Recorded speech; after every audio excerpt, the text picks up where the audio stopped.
Good afternoon, everyone. This is Robert Gumbs. As you know, I'm the host of the Concerned Forum. Today, we have a very, very super guest today. We have Senator Bill Perkins, that Good to be here. represents the district in Harlem. So happy that you could come, Senator. And today, I feel that we in the community, we need to have a chance to hear from our legislators. And a lot of times I think that we're too quick to condemn and we're a little bit too slow to listen. So basically, today this is going to be his arena. He's the elected official. And I really want us to have a chance to hear what he's doing, what's on his mind. I'm just going to, every so often, put a question to him. So without any further ado, the Senator. Thank you very much. Good to be here with you and to be able to share with your audience several pieces of legislation that we are sponsoring that we think will make a significant impact on individuals' lives. And if you don't mind, I'd like to start by first talking about the whole question of solitary confinement. Okay. You know, we have, believe it or not, in our legislative body, in our state, laws that, provide for people being put into solitary confinement. Now, the United Nations has already declared that solitary confinement is an act of torture. It's an act of inhumanity. And so, from their perspective, it should be outlawed. And so we have a bill that speaks to that, and it's called the HALT Bill, H-A-L-T, which stands for Human Alternatives to Long-Term Solitary Confinement. And it's Senate Bill 2659. And we are trying to speed up and encourage progress in the fight to end state-sanctioned torture, aka solitary confinement. Right now, as we speak, there are more than 4,000 individuals in New York State's criminal justice system who are denied the basic provision of light, air, and human contact for 23 hours each day. My God. As I said, the United Nations has declared that such practices of solitary confinement are acts of torture. In other words, an act of inhumanity. So it's time that New York State followed the lead of the United Nations. Yeah, Senator, believe me, it's very seldom am I surprised since I've been doing this, but this is one time I'm definitely surprised. Number one, I didn't know we had that many people in solitary confinement.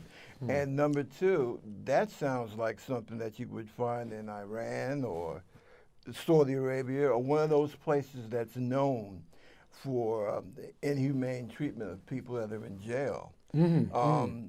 How do we get to this? How do we get to this point as a state? Well, the history is been a long time since we've, as a country, have even pursued acts of solitary confinement. So it comes from the sense of punishment in terms of how we treat other human beings who are incarcerated. And it comes from, obviously, an ignorance and insensitivity to how we treat them is inhumane. As opposed to what we claim is for the purpose of rehabilitation and preparing them for reentry into society such that they can not only take care of themselves, but better than that, possibly even make contributions to the community. However, we, in our sense of significance, see that what we do is good when in fact it's torture and it's inhumane and it's crippling, and so whatever positive intentions we may have towards rehabilitation, obviously that particular practice is something that in New York State we have to change. And as I said, the United Nations, which tends to be very significant in helping us understand how to move in a more humane way, has studied this phenomena of solitary confinement, not only as it is manifest here in the United States and in particular New York State, but also how it is manifest in other countries throughout the world, and have come to the conclusion that solitary confinement is an act of inhumanity. It's an act of torture. And so we need, as a leading state in this nation, under the leadership of Governor Cuomo, we need to move towards ending that practice. There is no rehabilitative possible in that kind of a context, and there's no need for it even. How do we stack up in comparison to other Western nations with this solitary confinement? Well, we're in the league of those who are torturing other people. Like that. That's as simple as that. I mean, we don't stack up in any measurable way that is worthy of a country such as this that is supposed to be a democracy and who professes to be rehabilitating people as opposed to torturing them. We are more in line with those countries that tend to use those sort of draconian measures as opposed to measures to rehabilitate and help someone re-enter. Right. So it's crippling, and it's, again, a form of torture. Well, let me ask you this first. Have you come up, or what type of resistance have you come up against in the Senate trying to make effective change here? Well, let me point out first that this bill is going to do 5 simple things. It will stop isolating and start rehabilitating, okay? And that's the key here to incarceration, is that we want to rehabilitate people so that they can re-enter and become contributing members of the community. Number 2, so towards that end, we will be targeting intensive rehabilitative treatment to those who need it the most. We will restrict placement in these in isolation to no longer than 15 consecutive days. Okay. However, we have people in solitary confinement for much longer periods than that. Right. So this is a move towards, again, humanizing as opposed to demonizing those who are incarcerated. They're human beings, and they will hopefully be able to change their bad ways and become productive members of the community. And needless to say, if you look at the statistics of those who tend to be in solitary confinement, as unfortunately is too often the case in many of these draconian practices, it happens to be members of communities of color. And they wind up allegedly because of some infraction that they may have done while being incarcerated, or? Yes, there are obviously some infractions that might merit them having some sort of punishment, if you will. But the question becomes whether or not solitary confinement is worthy of our society as a form of punishment. We should not even think about something like that. There are other measures that can be taken to move someone in a more rehabilitative way. Solitary confinement obviously is something as a form of torture that can have debilitating effects on someone's mind, body, and spirit. So we're not rehabilitating somebody in solitary confinement. We're basically torturing them, and we can't emphasize enough the idea of torture, because the whole point of torture is to hurt, not to rehabilitate, to destroy potentially, not to rehabilitate. Yeah, I feel, when I hear, even hearing of situations such as this, it really, I find it very depressing. Having been in the military for quite some time, I would like to think that my country is better than this. It is. You know. Though we have room for improvement. Okay. And in one area, I think Right. our state can provide some leadership in terms of recognizing that, we are the Empire State. Right. Governor Cuomo is a leading member not only of this state as the governor, but also a voice in throughout the country that resonates in terms of other states and other countries even, because of the high regard that folks have for New York. And we happen coincidentally to be not only the place where the UN is located, Right. but again, the state that is supposed to be the Empire State. All right. The And Empire, therefore, yes. we should be leading in terms of a progressive visionary policies versus policies that are inhumane and tortuous. Okay. Now, if not to change the subject somewhat, you were also speaking about something about education here in the state. Well, we obviously are always speaking about education in terms of trying to move our public education in a direction that is responding to the needs of our children. And so, in that regard, we have, been looking at how we can get more money into our public school system, and so that's the main key to what we can do for our children. I mean, obviously, that money will enable us to provide them with the resources, the technology, the quality teachers, and buildings, schools that will be good for them.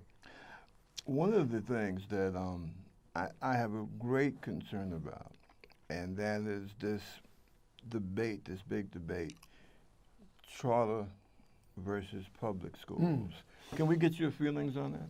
Well, as you may know, we have opposed the so-called charter school movement because we feel that it does undermine the public school system. It diverts public dollars into a system that ostensibly is considered a public school, but that really is more of a privatized version of a public school. Number one. Number two, for it's very significant to me that when we do move in what might be considered reform-minded directions and changes, that they should measure up to the highest standards. Right. And I don't think that the charter schools have proven themselves to measure up to the highest academic achievement and standards. And thirdly, when the charter movement began, it wasn't supported for the purpose of expanding and taking over the public school system. It was intended to be more like an experiment, an opportunity to create a space and learn new innovative ways that will enable teachers to excel the ability of our children to learn. And then upon learning about those new innovative ways, replicate them throughout the whole public school system. So it was sort of like a lab that would teach us how to teach better, that would help us to help children learn better. And once we learned those principles and practices in that environment, we would replicate those practices and those principles throughout the whole public school system, so that all the children could get the benefit of those new techniques, those new practices. So instead of moving in that direction, the charter movement simply took over and moved in a direction of building more and more charter schools. So the idea was not to build more and more charter schools. The idea was to see what can a particular approach that we have learned in a certain type of environment, in this case call it a charter school environment, what have we learned that has enabled these children to excel, if at all, and then taking out of that experience those principles and practices and replicate them throughout the whole public school system. That's all it was meant to do. It wasn't meant to create a secondary or a parallel competing school system that in itself has not necessarily even measured up. You know, you have just performed, and I should add also,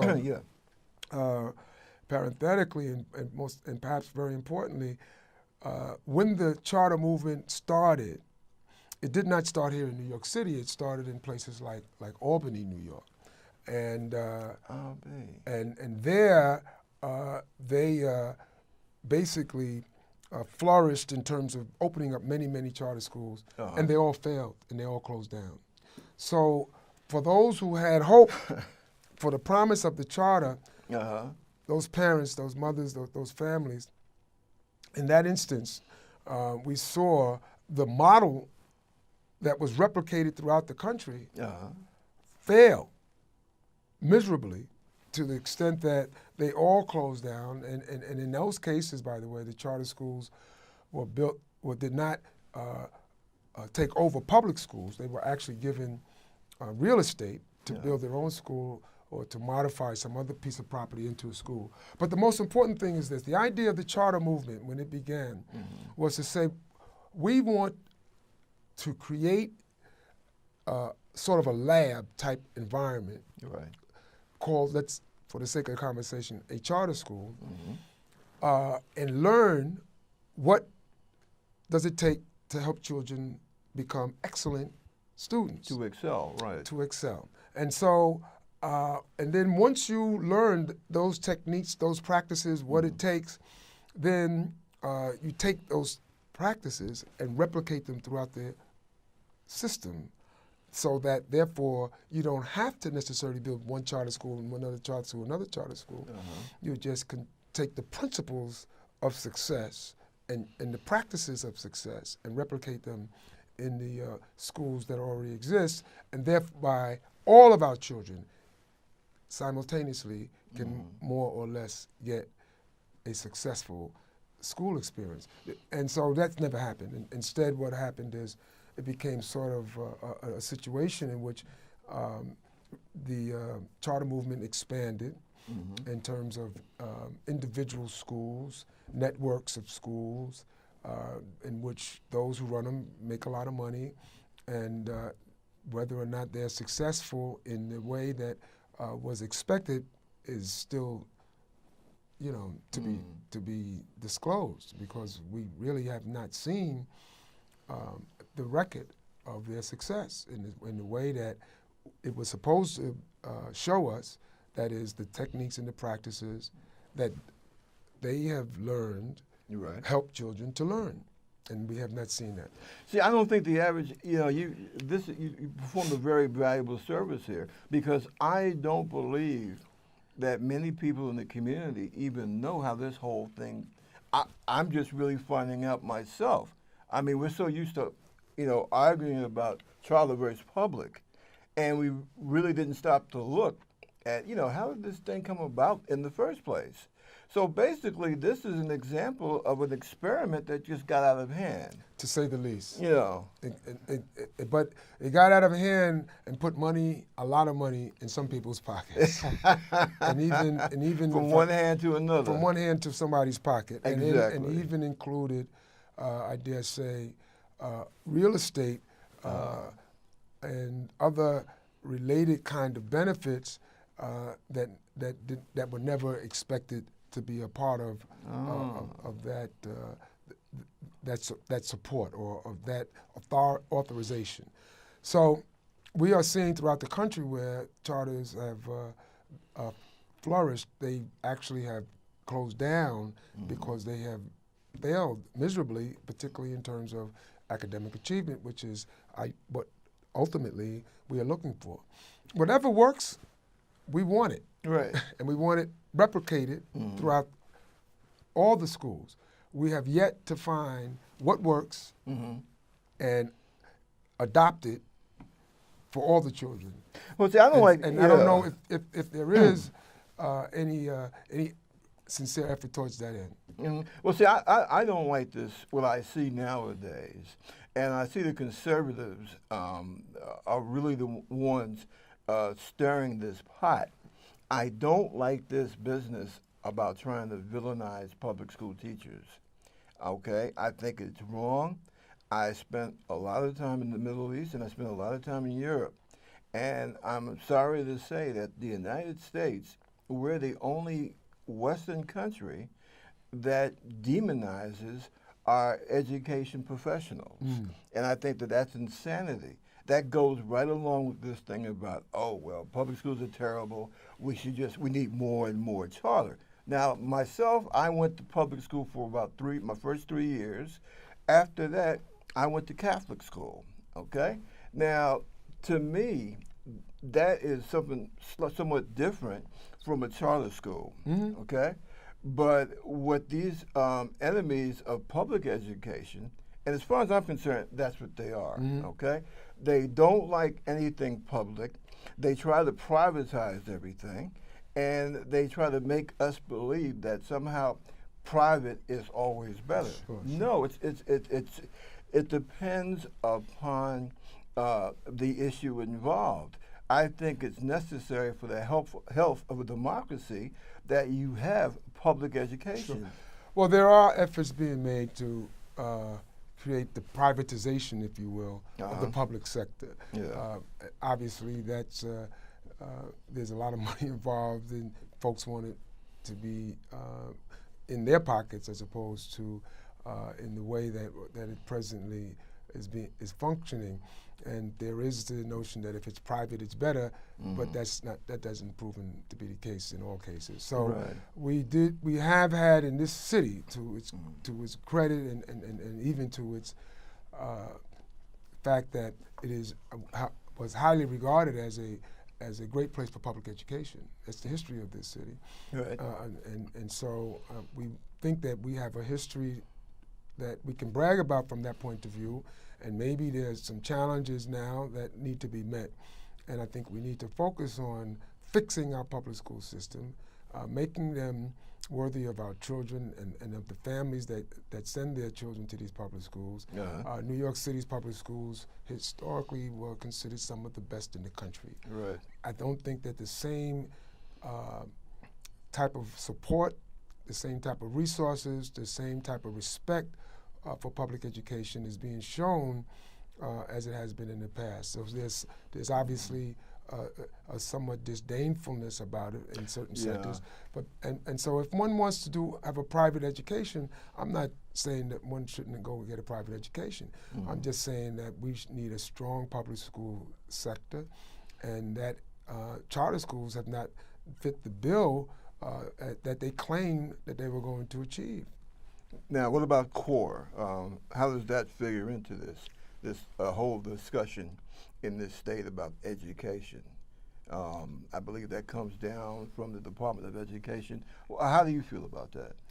Well, I mean, you're talking about the curriculum, and I think that obviously there's nothing wrong with having a good core curriculum. I mean, that enables our children to be able to go beyond that and explore other areas, but you got to have a foundation. Well, see, you tell us, because you're an elected state official, what is this huge controversy? This has even become a subject in the upcoming presidential campaign. Many states, especially south of the Mason-Dixon line, they think that core is the worst thing since the Nazis took over Europe. I don't understand what the problem is. I don't understand it either. I just think that, again, for me, we need to do everything we can to guarantee that we have a strong public school system, and that our children are learning what they need that will enable them to move forward in their educational careers, and that we need to be competitive in terms of our preparing our children for the challenges and for the opportunities of the future, period. I think that's the focus that we should be having. I don't want to get caught up in too many of these other debates about curriculum things like that to some extent because, first of all, towards that end, there are those who are more worthy of that kind of conversation with you. Mm-hmm. But I think that ultimately we need to make sure that our public schools are outstanding as they have been in the past. And right now, we need to be putting more resources into those public schools so that those children can get the kind of education that they're worthy of. Right, I heard that. Now, there's also some interest, or actually a lot of interest, in regards to the interaction in the community between the community and the police department. On your level as a state representative, state senator, what do you think about that? What have you been working on in Albany to try and, how should I say, to bring about a situation where we're all in harmony, the community and the police? Well, let me put it this way: we obviously are in somewhat of a touchy period in terms of police-community relations. There's no question about that. There's room, perhaps even too much room, for improvement, and that gap has to be closed, and between the community and the police. And I'm not sure if even legislation per se makes that, because that's an interpersonal thing that, to some extent, can't be legislated. I think we just have to make sure that as we are recruiting and training our officers, that they are being given the professional tools and the professional manners that recommend they respect all communities and do not have any favoritism or discrimination in the manner in which they behave. So I think that this is not something that you can legislate. This is something that you have to have within you, and that has to be trained so that you respect the people who you are supposed to protect, and who, by the way, pay the taxes that pay your bills, that pay your salary. So I think it's as simple as that. I don't think you can really, instead of legislating, we might have to do some continuous training, and also we may have to figure out how to weed out the bad apples. We have accepted bad behavior as if it was a part of the job. It's not a part of the job. And I don't think it's a legislative problem. I think it's a leadership problem, whereby somebody's winking at bad behavior instead of addressing it and weeding out the bad apples. I don't believe all police are bad, not at all. And I think that most of those men and women that decide to assume that responsibility, to assume that career, are well-intentioned. I'd like to believe that. Right. And I would like to also believe that, given the right kind of leadership, that they will perform as the community would expect them to perform. And in that regard, I believe our mayor has a role to play, a significant role to play, to set the right tone as to how he wants the city policed. And I believe that he will be doing that. Right.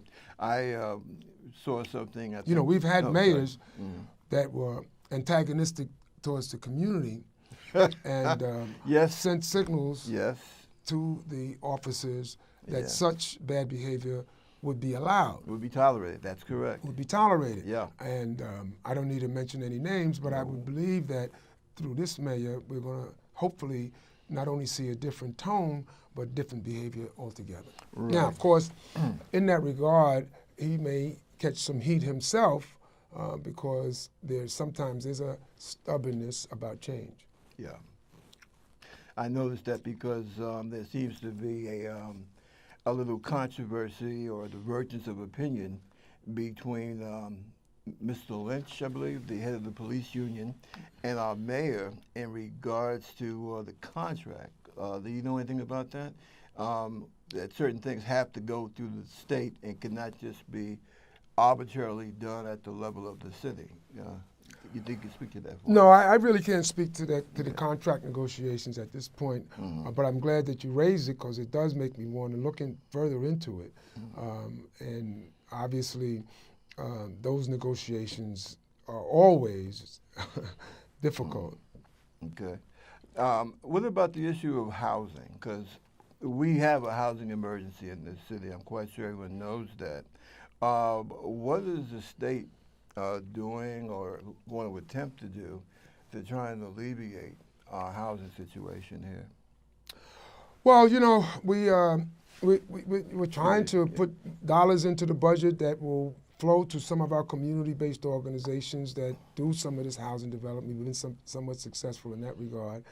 And clearly, we are looking at trying to build housing with subsidies that will enable them to be affordable to the people that are in our neighborhoods. The real estate prices are going sky high, and in communities like Harlem, it's becoming more and more challenging for our constituents, not only in the Harlems of our city, but my district also includes El Barrio, East Harlem. It also includes the so-called Upper West Side, Morningside Heights area, Washington Heights area. And so throughout our city, working families are really, feeling the pressure of the need to have rents or prices that are affordable, and it's becoming somewhat of a challenge. And there is going to be a big focus on this session coming up on how we can play a role in terms of addressing that. Right. That's what I wanted to ask you. Before we go any further, what do you see as the 2 or 3 major, really big issues that will be coming down the pike in the legislature? 2 or 3 big things that, we in the community need to keep our eyes open for.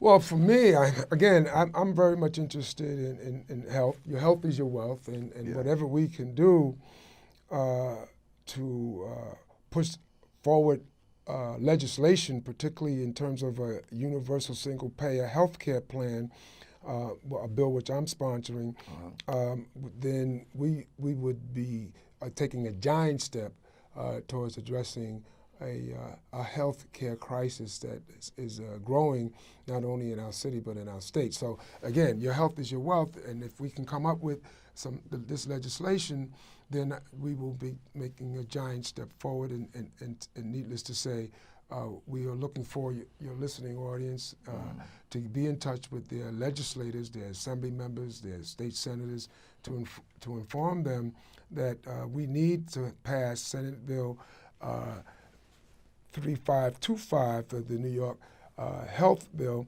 that I'm sponsoring, so that we can begin to address the growing crisis of health care and its affordability. And we can save billions of dollars through this bill by basically eliminating about $25.6 billion in private health insurance and administration and profit, $20.7 billion by reducing healthcare provider administration and health insurance claims, $2 billion by eliminating employer administration of health insurance benefits, $5.4 billion by reducing fraudulent billings, $6.3 billion by capturing savings from overpriced drugs and medical devices, $26 billion would be used to increase coverage, meet demand for increased utilization, pay healthcare providers fairly, and retain displaced workers. So we'll be leaving $45 billion, $2,200 per New Yorker in net savings. This is a significant piece of legislation that has not only a health impact, but it also saves money. It'll have a budget impact that money can be used for education and other related needs that our communities are crying for. Now, how does President Obama's health, I just don't want to say Obamacare, but how has his health bill what kind of effect does that have on what we're trying to do here in this state? Well, there are two different things. That's a federal bill that that people seem to be using, but this is, I think, a little bit more focused on the folks from New York State, and I think will probably have a greater impact in the long run. Okay. And what else do you think we need to keep an eye on? Well, I think that again in this upcoming session, there are going to be a lot of challenges. We're going to need our constituents to be very much looking at how we can get more money for our children in education, higher education as well. And so, for me, those are some of the priorities as far as education is concerned, and clearly housing. Indeed. Affordable housing, not and affordable in terms of what is in our constituents' pockets, and what people can truly afford in this city now, and maybe not as bad in other parts of the state, but it's very, very expensive and very, very challenging. What changes? Now, you've been in the state Senate for, what, about 12? About 10 days.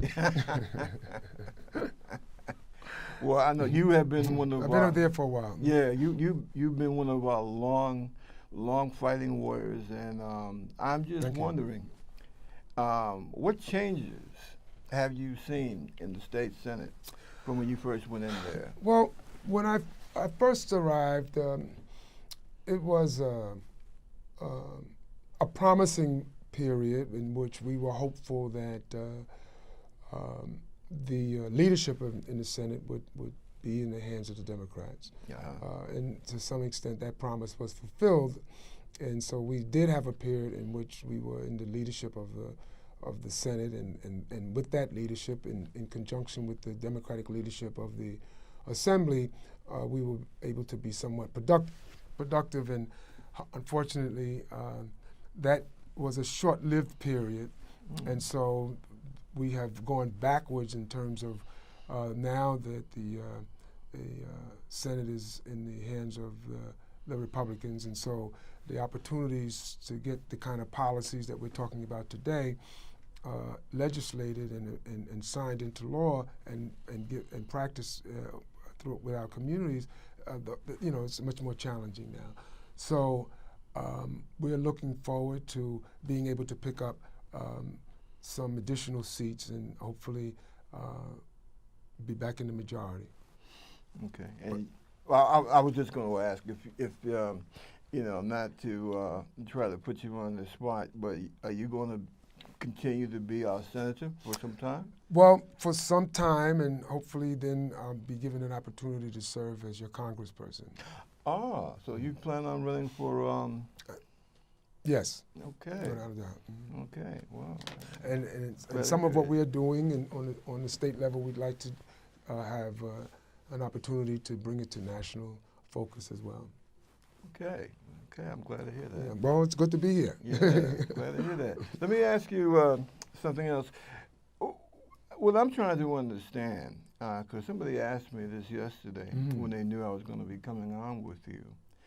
What is this, I don't want to say rivalry, but what is this, for lack of a better term, hostility? I don't like to use that term, but I guess it is what it is. People don't like to use what they use anyway. Yeah. So I don't like to use it, but I'm using it. I'm not sure which well, I'm talking about between me and the between upstate and downstate. Yeah. Well, it's regional in the sense that they're different. I don't want to call it hostility. The way the world is that the concerns of people upstate may not necessarily be the same for those of us who live downstate. Give an example. Okay. We're urban. Right. Okay. Let's look at some parts of upstate which are rural. Okay. Okay. So clearly, the needs of people in a city like New York would be different than the needs of people in places like upstate. Right. And so those who represent upstate or other, not even just upstate, even the suburban areas, might have an agenda that meets the needs of their community, and as I might have that meet the needs of our community. And so I would not call it simply a rivalry. It's just our advocacy takes us sometimes in a direction that may not necessarily be universally useful, and that calls for us to then have negotiations, whereby we will mutually be able to benefit from being in an elected official serving our communities. So I wouldn't necessarily call it a rivalry. Even though, of course, we do have differences, but the way of the world that we're in, I'm interested in making sure the needs in my neighborhood are met. My colleagues on the other side are interested in the needs of their neighborhood. Sometimes we have to compromise so that we can both eat, so to speak. We can both be successful. But towards that end, you are in a better opportunity to have that kind of rapport when you're in the majority. So our focus is trying to get back into the majority. So therefore, we can be more relevant and meaningful when it comes to negotiating the budget and deciding on what policies will be voted upon and policies that will represent our respective communities. How are we looking on that score? We're moving forward. We feel optimistic. Okay. Another thing I wanted to ask you about in regards to, because we were talking about the whole thing about incarceration and crime or what have you. What do you feel about private prisons?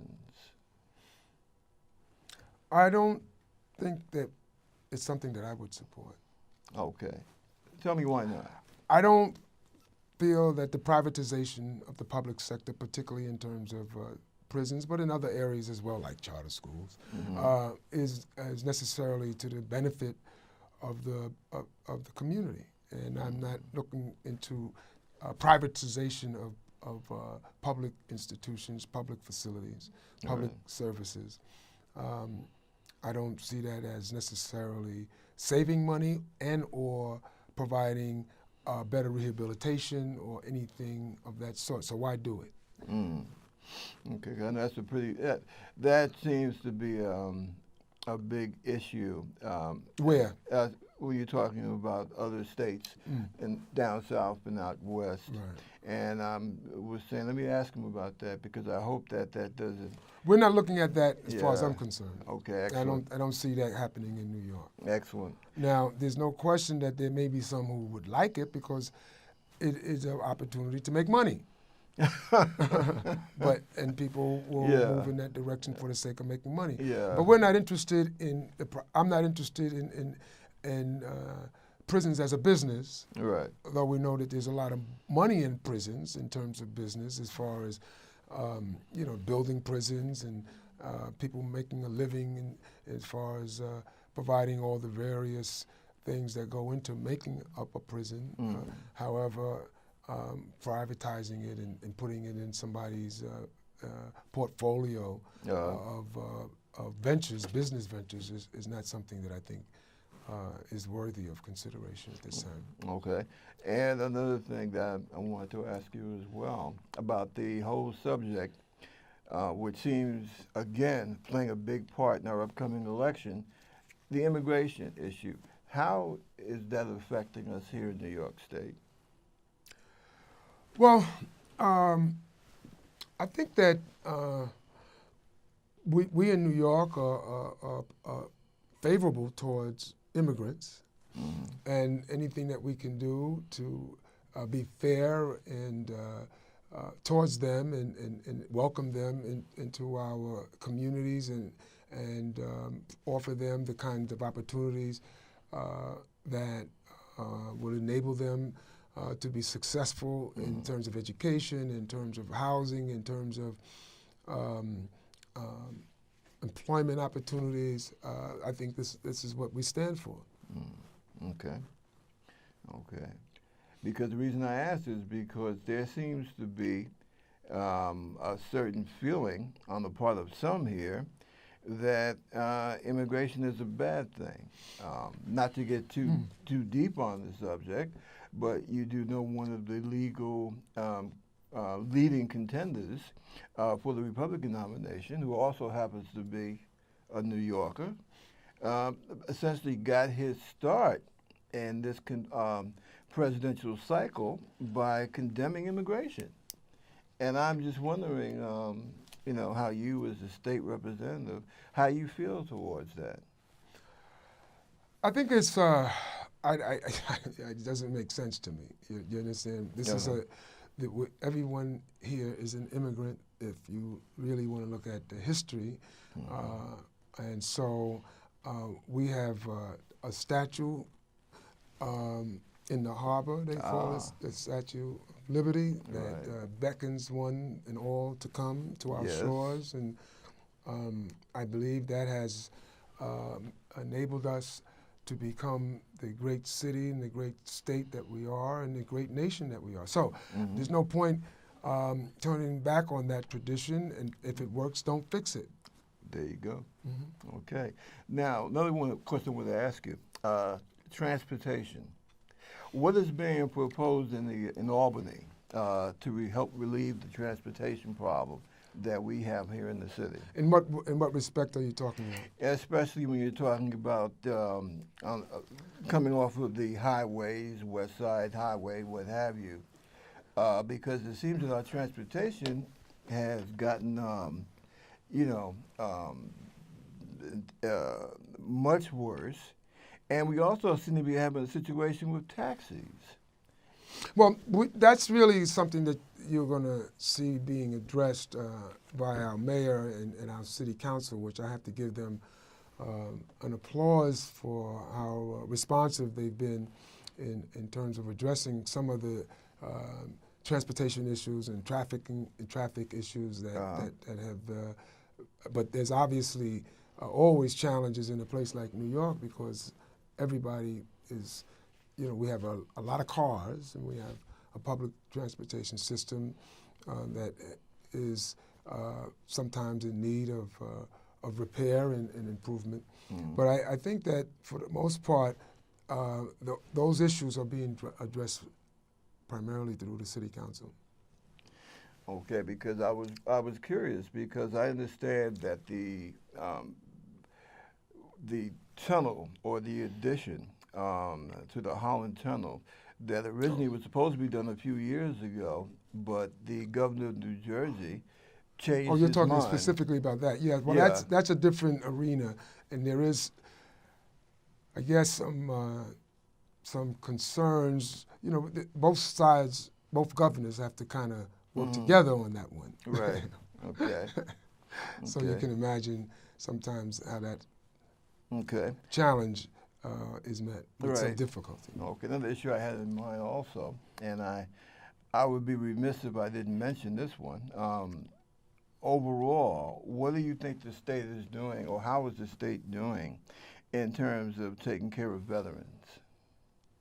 Well, veterans, are our living heroes, and we obviously taking their needs very seriously, and trying to be as supportive as possible. And so I don't think we're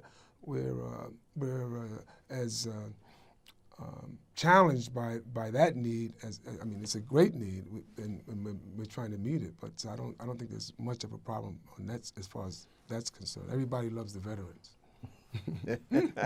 Well, I tell you, everybody. Well, yeah, I know people like you. I know that's heartfelt. I think that it might be a question more of what's happening on the federal level.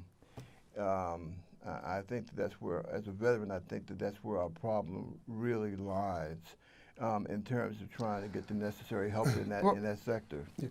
On all levels, we can always do more, okay? And so I'm not suggesting that everything is peaches and cream, but, I think veterans are organized now and have been vocal and have been active and have made a difference in terms of the level of awareness and the sense of responsibility and commitment that those of us who are on the city level, the state level, or the federal level are more aware and responsive.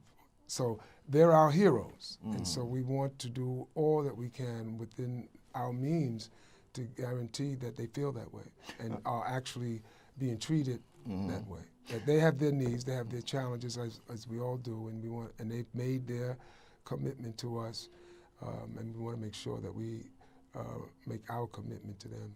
Okay. Now, another question I wanted to ask you, and this one is not so much trying to address specifics. As you've seen, as we go into this election year, that there is a general feeling that somehow we're not functioning as we're supposed to be as a nation, that somehow our political leadership has somehow gone astray. And I would like for you, as much time as you want, however you want to take it, to address this question that many people feel about somehow our political institutions not working or failing us. And I'd rather see you as a statesman as opposed to just a politician. As an elected statesman, how do you feel about that? How do you feel about the way the public angst is going right now? When you look at people, Dr. Carlson, Donald Trump, people of that ilk, even although he is an elected public official, Bernie Sanders, everybody, these people trying to, and seem to be doing fairly well at it, portraying themselves as the outsiders. You, as a steady, working, elected statesperson, how do you feel about all this negativity in the environment? How do you feel about that? Well, I think that there is a concern in our communities that government can do better. And I'm glad to hear folks expressing that there are needs that have not been met that they want us to meet, that they want us to deal with. So from that perspective, I feel pretty good that folks have the opportunity to express themselves as opposed to being silent and as opposed to accepting less when there can be more. And we encourage that. We encourage people to reach out to us. As a matter of fact, my office number is 212-222-7315. You got it right there, folks. I'm at the Adam Clayton Powell Jr. State Office Building on the 9th floor, and I encourage you to complain if you have complaints, to come by if you want to share your concerns with me and with my staff. We welcome them, and we're open almost every day, and we look forward to seeing you. We enjoy the opportunity to serve you, and if you feel we're falling short, we welcome a dialogue with you to help us understand what we're falling short on and how we can possibly improve. And we also encourage you to vote. Vote for us if we are worthy, and of course, vote us out if we're not. So that's how I feel about it, and I think that we encourage it, and the more we encourage it, the better we will be in doing our jobs, and the stronger our democracy will be, and the better it will look from afar as what democracy should be about. Okay, that's basically in line with what I tell my friends, my associates in the community, because I will tell you, especially, and this really disturbs me, as we come into the community aspect of this show, the attitude of younger people of color oh, well, I just don't have time for no politics. And I try, I tell them, I said, look, either you might not be into politics, but sooner or later, politics is going to be into you because it controls every facet of our lives. To a point, our love life, our spiritual life, our physical life, everything that we do. And it's so sad. And I mean, I'll be honest with you. I come across so many people that it's like they feel hopeless. And I tell them, I said, look, be careful before you start throwing rocks at your elected official, because you tell me if I'm wrong, if you think I'm wrong, but I try to remind them that over a period of time, everything that we do, it becomes an institution. And you have to be able, especially in what we call a democratic republic here, to separate the individual that you elect from the institution that you send that individual to. And I spent several years being stationed in D.C., and I even worked on Capitol Hill in my off-duty time, and I had a chance to see things close up. And I might sound kind of unusual, but I kind of sympathize, I shouldn't say sympathize, but I kind of empathize with our elected officials because I have a pretty good idea of what they're up against. And, I try to encourage people that what you need to do, besides not disturbing, but, constantly maintaining some kind of contact with your elected officials, you have to be about your community and, start various organizations, movements, what have you. You have to keep the pot boiling, and especially in the community of color, because that's the only way you're going to get anything done. But like I said, getting back to my point about that attitude, that really bothers me. Because I'm sorry, go ahead, please. So I hear what you're saying. I think that we encourage folks to feel comfortable or able to speak out, to complain. We don't want people to be a silent constituent per se. We treasure when they share with us what their needs are, and whether they are challenging in terms of what we can actually do.